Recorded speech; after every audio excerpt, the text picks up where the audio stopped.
కౌముది గారు ప్లీజ్. రవి గారు, అనురాధ గారు, గెటప్ శ్రీను గారు, రవితేజ గారు, ప్రదీప్ గారు ప్లీజ్. మెల్లగా మెల్లగా.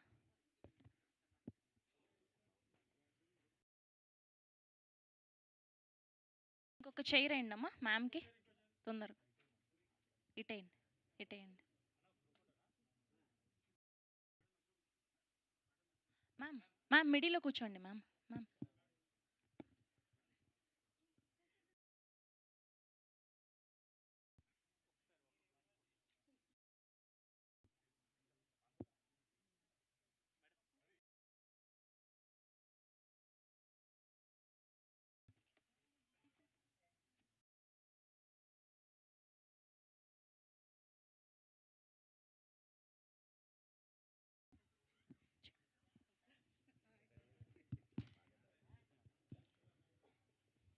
రవి గారు రవి గారు నమస్తే అన్న.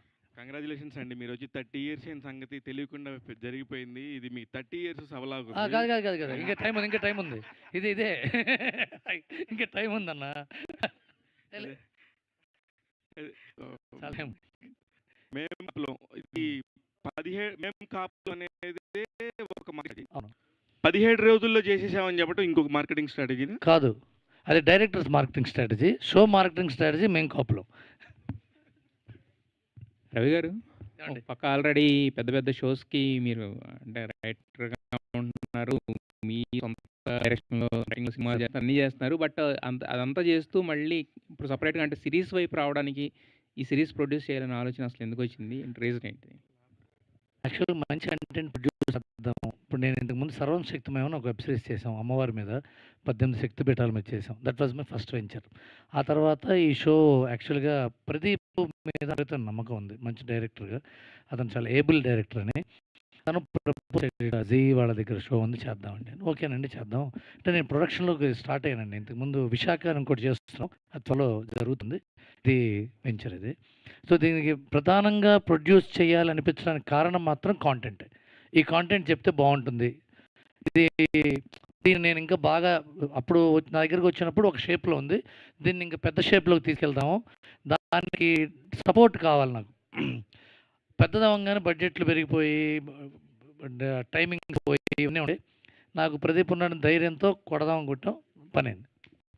రైటర్ కాబట్టి మరి మీ ఇన్పుట్స్ ఏమన్నా ఉన్నాయా, లేదంటే వాళ్ళ ఇన్పుట్స్ చేసుకుని వాళ్ళే చేశారు మొత్తం టోటల్? నా ఇన్పుట్స్ ఉన్నాయో లేదో ప్రదీప్ లాంటి వాళ్ళు చెప్పాలి. బట్ ఓకే, నా దగ్గర ఆ కుర్రాడు ఇద్దరు, శోభన్ అండ్ చైతన్య ఇద్దరు వచ్చారు, చాణక్య ఇద్దరు వచ్చారు. వాళ్ళ దగ్గర ఆల్రెడీ మంచి షేప్లో ఉంది. నాకు నేను విన్న తర్వాత ఇదైతే బాగుంటుంది, ఇదైతే బాగుంటుంది అనుకోవటం. ఇప్పుడు ఒకసారి ఏమవుతుంటానండి, వెబ్ సిరీస్ని పిచ్ చేసేటప్పుడు ప్లాట్ఫామ్స్ మొత్తం లాక్ చేయరు. ఒక స్టెప్పు కథ బాగుంది, ఆ కథ తర్వాత కథనం బాగుందా, ఈ కథనం వింటున్నప్పుడు కథలో లోపాలు తెలుస్తుంటాయి, డైలాగులు రాస్తుంటే కథనంలో లోపాలు తెలుస్తుంటాయి. టోటల్ స్క్రిప్ట్ అయిన తర్వాత కానీ అసలు తీయాలా వద్దా అని ఒక స్టెప్స్ బై స్టెప్ ఉంటుంది. సో కొన్ని స్టెప్స్లో నా అనుభవం ఉపయోగపడి ఉండొచ్చు, కొన్ని స్టెప్స్లో ఓకే ఈ డైలాగ్ ఇట్లా బాగుంటుంది ఇలా అనుకోవటం. ఫైనల్గా స్టార్ట్ అవ్వడానికి నా వంతు ఇన్పుట్స్ ఇవ్వటం జరిగింది. All the best and for your Thank you. Venture. Anuradha గారు కంగ్రాచ్యులేషన్స్ అండి. ఎంటర్టైన్మెంట్ కంపెనీలో 100 ఇయర్స్ ఉన్న కంపెనీలో మీరు ఒక గ్రేట్ పార్ట్ 25 ఇయర్స్గా మా అందరికీ తెలుసు. మీరు థ్యాంక్ యూ అండి. ఫెంటాస్టిక్ కంటెంట్స్ చేస్తున్నారండి. ఈ మధ్య వెబ్ సిరీస్ల దగ్గరికి వచ్చేసరికి మీరు చేస్తున్న వాటిలో నాకు బాగా నచ్చినాయి బహిష్కరణ ఒకటి, వికట కవి ఒకటి. వికట కవిని నేను చాలా థరోలీ ఎంజాయ్ చేశాను. మళ్ళీ ఎందుకు ఈ మధ్య కొంచెం స్లో డౌన్ అయిందని నాకు ఒక టైంలో మళ్ళీ మేం కాపులు అంటూ వస్తున్నారు. అంటే మీరు ఎలా కాంటెంట్ని మీరు ఎలా చూస్ చేస్తారు, ఎలా పడతారని చెప్పి నేను అడుగుతున్నాను. సో బేసిక్గా అంటే ఎక్స్టెన్సివ్ రీసెర్చ్ అవుతుంది వాట్ పీపుల్ ఆర్ కన్జ్యూమింగ్ అన్నది. ఆ బేసిస్ మీద నేటివ్గా ఉండి రిలేషన్షిప్ కనెక్ట్ ఉండేది. కోర్ ఆడియన్స్ మేల్ ఉంటారు, but it is family inclusive. ఎందుకంటే మాది ఆల్రెడీ లీనియర్ ప్లాట్ఫామ్కి ఎఫినిటీ ఉంది కాబట్టి దాని ఎక్స్టెన్షన్ కొంతవరకు ఇంక్లూజివ్గా చేద్దామని. Not that we're not making male content, but male vulnerabilities ఉన్న కథలు ఎక్కువ చేద్దామని we're taking a step ahead this year. So because TV is slightly more female, OTT content is viewed by more males. Family ఇంక్లూజివ్నెస్ ఉంటుంది, కానీ ఆ vulnerability గురించి కథలు ఎక్కువ వస్తే పర్స్పెక్టివ్ బాగుంటుంది అని that is what we're aiming. కొన్ని ప్లాట్ఫామ్స్కి ఒక పర్టికులర్ సిరీస్ వల్ల డౌన్లోడ్స్ ఇమ్మీడియట్గా ఛానల్ రీచ్ పెరగటం అనేది ఉంటుంది. మీ వాటిల్లో కూడా ఇప్పుడు ఈ మధ్య కొంచెం ఇట్లాంటి G5 కూడా బాగానే చేస్తున్నారు. వాటికి సంబంధించి ఏదైనా స్పెషల్గా ఇలా ఇస్తున్నామని చెప్తే కనుక ఏదైనా డౌన్లోడ్స్ ఎక్స్ట్రా ఉంటాయేమో, కంటెంట్లో ఇంకొద్దిగా స్పీడ్ ఉంటే బాగుంటుందేమో అనే ఒక స్పీడ్ అయితే రావాల్సిందేమో పరిస్థితి ఉందేమో అని అనిపిస్తుంది. అవునండి, అంటే this year has been good అండి. లాస్ట్ లాంచ్ అయిన daughter of Prasad Rao did very well for us. Doctor of Prasad Rao కూడా చాలా బాగుంటుంది actually. Then we also have series of movies, events. Non fiction Jagapathi Babu గారిది చేసింది did very well for us. So we are stepping in to it అండి. ఇప్పుడు following this year, అంటే April నుంచి మాకు ఇయర్ స్టార్ట్ అవుతుంది కాబట్టి the promise to Telugu audiences that we have a very very tight slate అండి. Congratulations and all the very best madam. Thank Seenu, getup Seenu అన్నా ఏంటి మామూలుగానే ఏదో ఒకటి కాంట్రవర్సీలు, ట్రోల్స్, జబర్దస్త్ అనే ఒక దాని మీద వస్తూ ఉంటాయి. మేం కాపులు అనగానే ఇందాకనే మీరు చెప్పారు, అంటే ఈ క్వశ్చన్ అడగొద్దు అని ముందుగానే హెండ్ అలా ఇచ్చినట్టుగా అనిపించింది నాకు నువ్వు మాట్లాడుతుంటే కూడాను. అంటే ఉంటుంది డెఫినెట్గా ఒక టాపిక్ వస్తున్నప్పుడు రవి గారు లాంటి వాళ్ళు పుల్లబెట్టి పొరుస్తున్నప్పుడు మార్కెటింగ్ స్ట్రాటజీ అంటూ ఉంటుంది. దాన్ని కూడా మనం సినిమా కంటెంట్ చూసినప్పుడు ఎట్లాగో అర్థం అవుతుంది, ఓహో ఇది ఇదే అని. కామన్గా అనుకోవటంలో తప్పేం లేదు కదా, మాట్లాడటంలో తప్పే ఉంటుంది. అవును, తప్పేం లేదు. అదే మీరు స్పెసిఫిక్గా చెప్తున్నప్పుడు అనిపించింది నాకు. అంటే బేసికల్గా వాళ్ళు అనుకోవడంలో తప్పు లేదు, నేను చెప్పడంలో తప్పు లేదు నేను అనుకున్నాను యాక్చువల్గా. ఎందుకంటే కొంతమంది మరీ పర్సనల్ అటాక్లో వస్తున్నారు కదా, దానికోసం చెప్పాను. అది వాళ్ళు ఎప్పుడు ఉంటారు, వాళ్ళు రోగులు, వాళ్ళకి సంబంధం లేదు. ఇది ఎక్కువైపోతారని బాధ అంతే. అంతే కదా, అంతే కదా. అవును. అయితే మేం కాపులంలో మీరు ఎంజాయ్ చేసిన కాంటెంట్ ఏంటి? మరి అంత అన్న అంటే అంటే అన్ని దగ్గర ఎంజాయ్ చేశానన్న. రైటింగ్లో కానీ, డైరెక్షన్లో కానీ, కో యాక్టర్స్తో కానీ, ప్రొడక్షన్తో కానీ చాలా బాగుండింది ప్రతిదీ. మీ వాళ్ళందరూ హీరోలుగా, డైరెక్టర్స్గా మారుతున్నారు. మీరు ఎప్పుడు ఆ రెండో స్టెప్లు ఎలా తీసుకుంటున్నారు? నేను యాక్టర్గా ఉందాం అనుకుంటున్నాను. Okay, all the very best. Thank you so much. But actually ఇందాక అన్నారు కులపిచ్చి కాదు కళపిచ్చి మా అందరికి అని చెప్పేసి, మంచి డైలాగ్ బాగుంది. బట్ కాకపోతే మీరు మొదలుపెట్టిన ప్రమోషనే బేసిక్గా జాఫర్ గారిని కూర్చోబెట్టుకుని ఒక కులం గురించి మాట్లాడుతూ దాంట్లో వెళ్ళారు కదా. సో ఫస్ట్ వీడియో అదే కదా మీది వచ్చింది, బాగా వైరల్ అయింది. జాఫర్ గారు అది ఇంటర్వ్యూ అన్నది కావాలని ఇంటర్వ్యూ. బట్ కాకపోతే అక్కడ మీరు అది కావాలని మరి వాడి మరి దాన్ని ఇచ్చేసారు కదా, కావాలని చెప్పి. అవునండి. ఎందుకు మచ్చరావి గారు కూడా నేను బ్రాహ్మణ్ణి అని చెప్పి ఇప్పుడు ఇందాకనే మాట్లాడుతున్నారు. మీరు ఇందాక అన్నారు సార్, కోనా గారు అన్నారు, నేను అనలేదట. ఆ పాపం నాది కాదు, ఓకే. కానీ ఆయన పాపం చేస్తే దాంట్లో నేను భాగస్థుడిని అవుతా, నేను కూడా అది అవుతా. కానీ నేను అనలా. మీరు అనలేదు అంతే. I will be partner in crime for him, but నేను అనలా. అదే కౌముది గారు, మిమ్మల్ని ఒక యాంకర్ కింద చూసాం, తర్వాత యాక్టర్ కింద చూసాం, ఇప్పుడు ఏకంగా కొత్త రోల్ ప్రొడ్యూసర్ కింద వచ్చారు. ఏంటి మోటో ఏంటి? What is the reason behind? No, I always wanted to become a producer అండి. కాకపోతే నేను చదివింది జర్నలిజం. చదువుతున్నప్పటి నుంచి ఇదే ఫీల్డ్లో ఉండడం వల్ల వచ్చిన ఏ ఆపర్చునిటీని కాదనకుండా ఓకే నాకు రాకపోయినా నేర్చుకుంటూ వెళ్ళాను. బట్ గోల్ అయితే ఇదే ఉండింది, ప్రొడ్యూసర్ అవ్వాలి. Because I'm very much passionate about admin. అంటే I think I can do better అని ఒక చిన్న ధైర్యం ఉంది, ఓవర్ కాన్ఫిడెన్స్ కాదు. బట్ దానికి టైం అంతా కూడా కలిసి వచ్చి ఇప్పుడు ఇలా జీ వాళ్ళతో కలిసి చేయడం అనేది. దీనికంటే ముందు సర్వం శక్తిమయం కూడా చేసాం. రా entertainments has started in Covid అండి. కోవిడ్ యాక్చువల్లీ మొత్తం ప్రపంచం అంతా షట్ అయ్యి అందరికీ కూడా ఆలోచించుకునే స్కోప్ ఇచ్చిన టైంలో మాకు కూడా రా ఎంటర్టైన్మెంట్స్ అనేది స్థాపించడానికి చాలా హెల్ప్ అయింది ఇన్ అ వే. సో అందరూ పరుగులు పెట్టే టైంకి మాకు కొన్ని ఐడియాస్తో సర్వం శక్తిమయం స్టార్ట్ అయింది. It did really well. అది కూడా జీలోనే ఉంటుంది, హిందీలో చేసింది. అండ్ దెన్ అక్కడ నుండి స్లోగా అన్నీ చేసుకుంటూ నేర్చుకుంటూ వస్తున్న క్రమంలో ప్రాపర్ వెబ్ సిరీస్ రీజనల్ది ఇప్పుడు మేం కాపులం ద్వారా వస్తుంది. బట్ మీకు మ్యూజిక్ వీటిలో కూడా చాలా నాలెడ్జ్ ఉంది కదా మరి. నేను నేర్చుకున్నాను చిన్నప్పటి నుంచి సంగీతం నేర్చుకుని. అదే నా ఏ ఆపర్చునిటీ ప్రతిదీ చిన్న చిన్నగా హెల్ప్ అవుతూ వచ్చింది. సో ప్రొడ్యూసర్ అంటే ఒక విధంగా చాలామందికి ట్రస్ట్ కావాలి. ఐ థింక్ మనం ఎక్కువ సార్లు కనిపిస్తూ ఉంటే ఆటోమేటిక్గా అరే మన అమ్మాయి అనేది ఏమో వస్తుందేమో అన్నది నా ఒపీనియన్. ఆ రకంగా నన్ను ఎక్కువసార్లు స్క్రీన్ మీద చూడడము, లైక్ సింగర్గా, యాంకర్గా చూసినప్పుడు మేబీ అందరికీ నమ్మకం వచ్చిందేమో. అలానే రవి గారికి కూడా చేయగలదు అనే నమ్మకం వచ్చిందేమో. ఫస్ట్ రాఘవేంద్రరావు గారు హ్యాస్ బిలీవ్డ్ ఇన్ మీ అండి. బికాజ్ ఎస్పీబీసీలో ప్రోగ్రామ్ ప్రొడ్యూసర్గా స్టార్ట్ అయ్యాను. అక్కడి నుంచి సో సార్ బ్లెస్సింగ్స్తో అండ్ దెన్ రవి గారు కూడా ఆఫ్ కోర్స్ ఆయన దగ్గర వర్క్ చూసిన తర్వాత నమ్మకం రావడంతో ఇక్కడ దాకా వచ్చా. I think everything just helped aligned in a proper way. Wish you all the best. Thank you so much అండి. థ్యాంక్ రవి గారు, మీరు 24 క్రాఫ్ట్స్ని హ్యాండిల్ చేసినప్పుడు కంటే కూడా ఇప్పుడు బాగా ఎంజాయ్ చేస్తున్నారేమో ఇండస్ట్రీని అనిపిస్తుంది. ఎందుకంటే ఒక పక్క ఇంకో ఛానల్లో కూడా మీరు పెద్ద పెద్ద షోలు చేస్తున్నారు, ఇక్కడ షోలు చేస్తున్నారు. మళ్ళీ ఎప్పుడు పట్టుకుని మెగాఫోన్ని? లేదండి, ఇంకా డైరెక్షన్ ఇప్పుడు లేదు, చేయను. చాలా కష్టం చేయటం. ఎందుకు సార్ అంత క్రాఫ్ట్లు తెలిసిన మీరే చాలా కష్టమని వేస్తున్నారు? కాదు, నేను చేయటం అంటే చేసే ఇది లేదు, అంటే ఉద్దేశం రావటం కష్టం. I want to be a writer and producer which I'm very enjoying this program. ఎందుకంటే శివ గారు, నేను ప్రొడ్యూసర్ని అవ్వటం వల్ల నాకున్న అనుభవం అందరి టెక్నీషియన్స్తో నేను షేర్ చేసుకోవడానికి ఉంటుంది. సో డైరెక్టర్ అయితే ఆ ఒక్క క్రాఫ్ట్ చాలా కష్టమైన పని డైరెక్షన్. ఎందుకంటే అందరు చాలామంది అనుకుంటారు డైరెక్టర్ అంటే కెప్టెన్ ఆఫ్ ద షిప్ కాదు. Director is actually servant of the ship.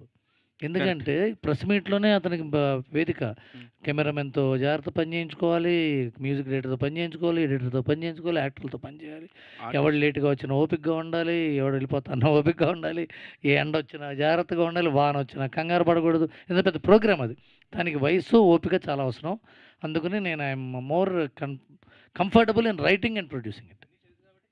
అది యాక్చువల్గా అది. థ్యాంక్ యూ సార్ గారు. శ్రీను గారు హాయ్ అండి. అండి సో మేము 3 ఎపిసోడ్స్ అయితే చూడడం జరిగింది, చాలా ఇంట్రెస్టింగ్గా అనిపించింది.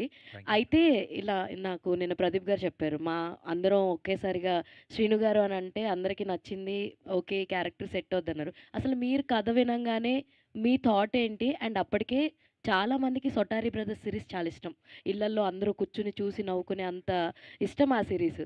మీరు చూసున్నారా?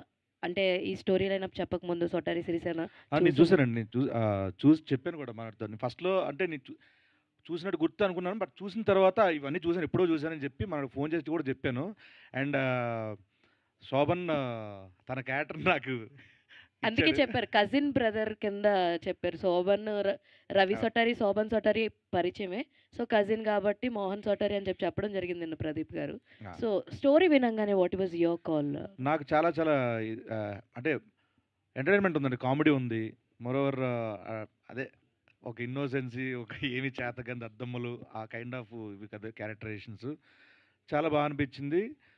మంచి క్యారెక్టర్ కదా, చేసేద్దాం అని చెప్పి నేను చేసాను అంతే. All the very best. And Ritu గారు, మీరు మీడియా రిప్రజెంట్ చేస్తూ చేశారు కదా, సో మీరు ఎలాంటి హోంవర్క్ చేశారు ఆ క్యారెక్టర్ని పుల్అప్ చేయడానికి అంటే ఏం చెప్తారు? హోమ్ నుంచి అందరూ బయలుదేరుతారండి, బట్ ఆవిడ ఎక్స్ట్రా వర్క్స్ చేస్తుంది ప్రిపరేషన్ క్యారెక్టర్ కోసం. యా ఫస్ట్ ఈ క్యారెక్టర్ చెప్పకంటే ముందు నాకు ఎవరున్నారు అని అంటే ఫస్ట్లీ అయితే జీకే గారు నాకు కాల్ చేసినప్పుడు ఏంటి అని అడిగినప్పుడు నాగబాబు గారు ఉన్నారు, గెటప్ శ్రీన్ గారు ఉన్నారు ఇలా చెప్పారు నాకు. సో వెంటనే నాగబాబు గారు ఉన్నారు అనగానే ఓకే ఓకే ఓకే అని చెప్పేసా. వచ్చేసిన తర్వాత స్టోరీ అంతా విన్న తర్వాత, నా క్యారెక్టర్ విన్న తర్వాత నాకు కొంచెం నత్తి, సో ఇప్పుడు ఇదంతా ఎలా చేయగలను నేను మైక్ పట్టుకొని ఇంతసేపు ఎలా మాట్లాడాను. బట్ ప్రదీప్ గారు థ్యాంక్ యూ. నత్తి అంటే ఫస్ట్ అలా మాట్లాడేస్తా ఉంటా, బ్రెయిన్ నత్తి.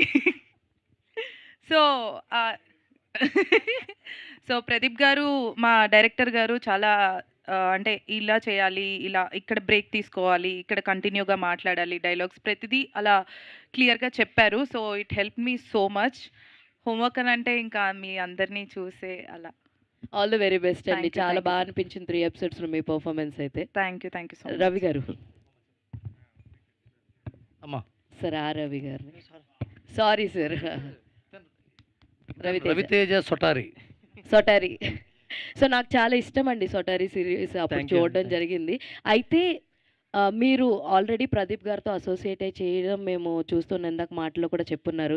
ఇప్పుడు అలా పోస్టర్ మీద మీ ఇమేజ్ చూసుకుంటూ మీకు ఎలా అనిపిస్తుంది? అండ్ వీళ్ళతోటి వర్క్ చేయడం, వీళ్ళతో అసోసియేషన్ ఎలా అనిపించింది అంటే వాట్ యుల్ సే? ఫస్ట్ వికట కవిలో చేసిన క్యారెక్టరు పటేల్ క్యారెక్టరు ప్రదీప్ గారు పిలిచి నాకు ఆ క్యారెక్టర్ ఇచ్చారు. అంటే ఎప్పుడో చేసిన ఓటీటీలో చిన్న క్యారెక్టర్ చేసినా నన్ను ప్రదీప్ గారు ఎప్పుడు ఆల్వేస్ సపోర్ట్ చేస్తారండి. అలా వికట కవిలో ఒక మంచి character Patel character through out ఇచ్చారు. ఈ మేం కాపులం వచ్చేసరికి ఫస్ట్ ప్రదీప్ అన్న అనగానే నాకు ఫుల్ హ్యాపీ అనిపించింది. ఎందుకంటే ప్రదీప్ అన్నకు తెలుసు నేను. తర్వాత నేను మెయిన్ రవి సోడారి క్యారెక్టర్ చేయడం, గెటప్ సీన్ అన్న గారు మోహన్ సోడారి క్యారెక్టర్, గజపతిరాజు గారు మోహన్ బాబు గారు నాగబాబు గారు sorry sorry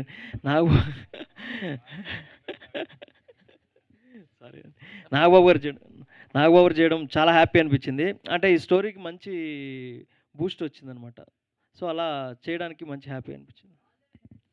thank you so much. Ravi గారు ఇక్కడ సార్ ఇండస్ట్రీలో చాలా తక్కువ మంది ఉంటారు మల్టీ టాలెంటెడ్ పర్సన్స్, అందులో మీరు ఒకరు. Thank you. అయితే ఇప్పుడు ఇందాక తమన్ గారు అన్నారు కదా, ఒక స్పిరిచువల్ డ్రామా దుర్గాదేవి అమ్మవారి మీద ఒక సబ్జెక్ట్ ఒకటి అనుకుంటున్నాం అని చెప్పని, అది ఏంటి మీ డ్రీమ్ ప్రాజెక్ట్? ఇది మేము కాపులం అందరూ చూడాలి.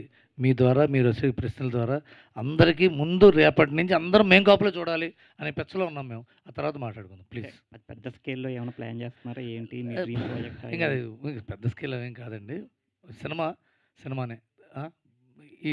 దీనికి మాత్రం మేం కాపులం గురించి అడగండి చెప్తా ప్లీజ్. రవి గారు సార్ అడగండి ఏదో ఒకటి. సార్ ఇక్కడ సార్ సో గజపతిరాజు క్యారెక్టర్ ఉన్నప్పుడు ఫస్ట్ చాయిస్ నాగబాబు గారైనా సార్ ఇంకా ఓన్లీ చాయిస్. కథ చెప్పంగా నాగబాబు గారు కనిపించారు నాకు. నాగబాబు గారు ఈ గెటప్ ఉంది కదండి, ఆయన దగ్గరికి వెళ్ళినప్పుడు ఈ గెటప్తోనే వెళ్ళాం ఫస్ట్ మీటింగ్లోనే. అన్నయ్య మీకు కథ చెప్పాలి అని చెప్తే చెప్పండి అంటే వెళ్ళాను. అన్న ఇదిగోండి మీ కథ, ఇదిగోండి మీ క్యారెక్టర్, ఏలో ఏదో కదా ఏలో చేసి చూపించాం. బాగుంది కదా ఎప్పటి నుంచి అన్నారు. రేపు వచ్చి కాస్ట్యూమ్ ట్రయల్స్ అనగానే కాస్ట్యూమ్ ట్రయల్స్ 2 minutes కథ చెప్పాం, 5 minutes కథ చెప్పాం అంతే. నాకు తెలిసి అది కూడా జిమ్లో ఉంటే చెప్పాం. డైరెక్ట్గా సెట్లోకి వచ్చారు, గజపతిరాజు గారు అయిపోయారు. అది ఆయన కోసమే పుట్టినట్టుంది ఆ క్యారెక్టర్. టైటిల్ చెప్పినప్పుడు ఆయన రియాక్షన్ ఏంటి సార్? ఏదండి టైటిల్ మామూలుగా అంటే సిఓపి అని చెప్పకుండా మేము కాపులో అని చెప్పి ఆయన టైటిల్ చెప్పినప్పుడు ఏంట్రా ఇది అన్నారు ఆయన. ఆల్ ద బెస్ట్ అండి. లుకింగ్ థ్యాంక్ యూ అండి. Thank you. Last question please. Pradeep garu so outdoor shoot దాదాపు 17 daysలో చేశారు. సో ఎలా కుదిరింది సార్? అంటే రైట్ టీమ్ అండి, అంతే. రైట్ టీమ్ ప్లానింగ్ అండ్ మా కెమెరామ్యాన్ కిషోర్ గారు, ఆర్ట్ డైరెక్టర్ రాజు, అట్లాగే ప్రొడక్షన్ టీమ్ అందరూ సపోర్ట్ చేశారు. అండ్ ముఖ్యంగా ఆర్టిస్ట్స్, ఇందాక రవి గారు అన్నట్టుగా ఆర్టిస్ట్ సపోర్ట్ లేనిదే మనం ఏం చేయలేమండి. మనం కెమెరాలు పెట్టి కూర్చుని 10 టేకులు 15 టేకులు అయిపోతే టైం వేస్ట్ అయిపోతుంది. So we have right solid actors.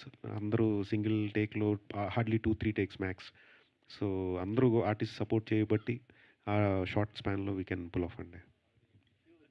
ఇక్కడ ఒక విషయం చెప్పాలి సార్, మీరు అడిగారు కాబట్టి. ఓ రోజున మార్నింగ్ 7 నుంచి రాత్రి 2 దాకా ప్లాన్ చేశాడు. అట్లా 4-5 రోజులు తీశాడు. నాకు ప్రతిరోజు ఇబ్బంది ప్రదీప్తుంది. నైట్ 2 దాకా, పొద్దున 7 నుంచి నైట్ 2 దాకా ఏంటి బాబు అంటే, అది ఒక గెటప్ సీన్ టైం ఒకటి ప్రాబ్లం ఉందండి అంటే, ఏంటి రానన్నాడా లేదా మధ్యాహ్నం నుంచి వస్తాన్నాడా సాయంత్రం నుంచి వస్తాన్నాడా అని మేము చర్చ. లేదు ఒక గంటకు లేట్గా వస్తాడు, ఒక 9:30 10 దాకా వచ్చేస్తాడు అంటే, పర్వాలేదు దానిదే ఉందంటే, కాదండి అక్కడి నుంచి విజయవాడ నుంచి రావాలట 9:30 9:30 10 ఏముందిలే ఇంకో సీన్ చేసుకుంటానంటే, తను 8:30కి వచ్చేసాడు. టైంకి ఏ రోజు రాలా గెటప్ సీన్ ముందు గంట ముందే రావటం, ప్రతిసారి గంట ముందు రావటం కూడా ప్రాబ్లమ్స్ ఉంటాయి. ఇది సీన్ గారు మీ ముందు ఏంటంటే మీతో ప్రాబ్లం ఏంటంటే, మీరు చెప్పిన టైంకి వస్తే మేము ముందు వేరే సీన్ తీసుకుంటాం, మీరు చెప్పిన టైం కూడా ముందు వస్తే మీ సీన్ కూడా తీయాల్సి వస్తుంది. అదో ప్రాబ్లం ఉంది. ఇది ఎందుకంటేనండి, ఇది ఇప్పుడు టైం చెప్పకపోతే ఇబ్బంది అవుతుంది. చిరంజీవి గారు కూడా అంతే, ఆయన టైంకి ఏ రోజు రాలేదండి. ఆయన పావు గంట ముందు, అరగంట ముందు. ఇది అదే అట్లా ఆ చెడు అలవాట్లని నేను కూడా నేర్చుకున్నాడు. యాక్చువల్లీ అక్కడి నుంచే ఇవన్నీ. Thank you so much to all the media. So ఇవాళ నైట్ నుంచి ZEE5లో ఎయిర్ అవ్వబోతుంది మేం కాపులం. మీరు అందరూ కూడా చూసి రివ్యూస్ ఇవ్వాలని మనస్ఫూర్తి